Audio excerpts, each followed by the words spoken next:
We believe that the introduction of H.R. 5504 is a huge step toward getting a strong reauthorization this year, and this hearing today should create more momentum to move this important process forward.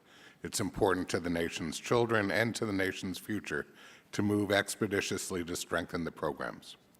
Those programs, of course, already are very strong. There's a huge research base, which I don't have time to go into this morning, on the health, early childhood development, and educational impacts of the program. These programs are among the very best public investments that this nation has. Study after study has shown their positive effects on reducing childhood hunger, but also improving health, reducing obesity, and improving school achievement. These multifaceted strengths of the program have led to their very wide support by the American public and also their bipartisan support in Congress, some of which has been discussed this morning. Indeed, both the House and the Senate bills introduced this year by the committee chairs have the support of the ranking member of the subcommittee in the case of the House and of the full committee in the case of the Senate. And in the last reauthorization, then Chairman Boehner and you, Mr. Chairman, as ranking member then, teamed up to produce a bill that passed the House unanimously. In this cycle, 341 members of the House voted in favor of a sense of the House resolution supporting the President's full funding request. But as good as the programs are, they need to be strengthened. They have to be more effective to address the problem that nearly 1 in 5 of the nation's children lives in a household struggling with food insecurity.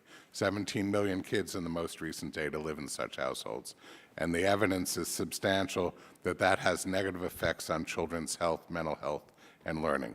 And the programs have to be strengthened to be more effective because the nation also has a very serious, persistent, and growing childhood obesity problem. A strong bill will reduce childhood hunger and reduce childhood obesity. Given the short amount of time I have, I'm going to focus on the hunger and access and participation side of the equation. But I want to note at the outset that getting children participating in the programs independently contributes to healthier eating. This also has been shown by a raft of research, has been recognized by the White House Task Force on Obesity in its report last month, and has been pointed out by the Institute of Medicine. So for all of these reasons, it's essential to increase participation by children in these programs. For example, right now, of every 100 low-income children who eat school lunch every day, only 47 eat breakfast, and only 16 children get a summer food program, summer food lunch, on a typical summer day. There are a number of excellent steps in H.R. 5504 that will address these particular problems. I'm going to go through a number of them just very, very briefly.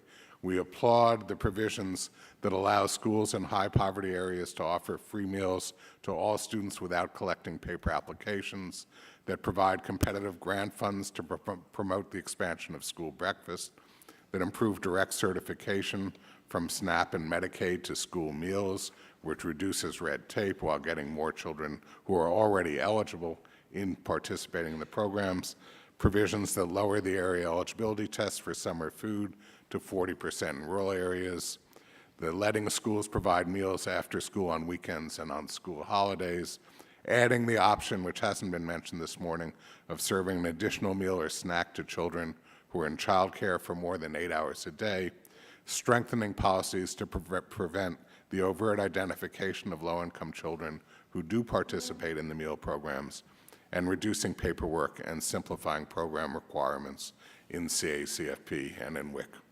There also, of course, are a number of nutrition provisions that we support that will improve the health and well-being of children, such as giving the Secretary the authority to establish nutrition standards for competitive foods.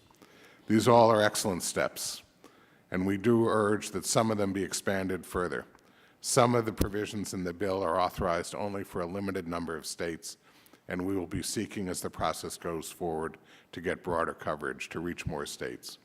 And the summer food area eligibility provision only applies to rural areas. We believe that it should be broadened out to suburban and urban areas as well, as Mr. Courtney discussed earlier this morning. And one particular priority for us, which also was in Secretary Vilsack's written testimony as a priority as the bill moves forward, is expanding to all states the after-school meal program that currently is available only in 13 states and the District of Columbia. Children whose parents are working long or non-traditional hours, perhaps in a restaurant, and who are struggling, often with low wages, need access to nutritious suppers when the children are in care late in the day and on weekends and during school holidays. But ultimately, the key point here is that 5504 is an excellent bill, and we applaud your work, Mr. Chairman. We urge you, Mr. Chairman, and the committee members to mark up and report out the bill and to include the additional program improvements we've indicated as soon as possible. This bill will move the nation towards the goals we all have of ending childhood hunger and dramatically reducing childhood obesity, and we need it this year. Thank you.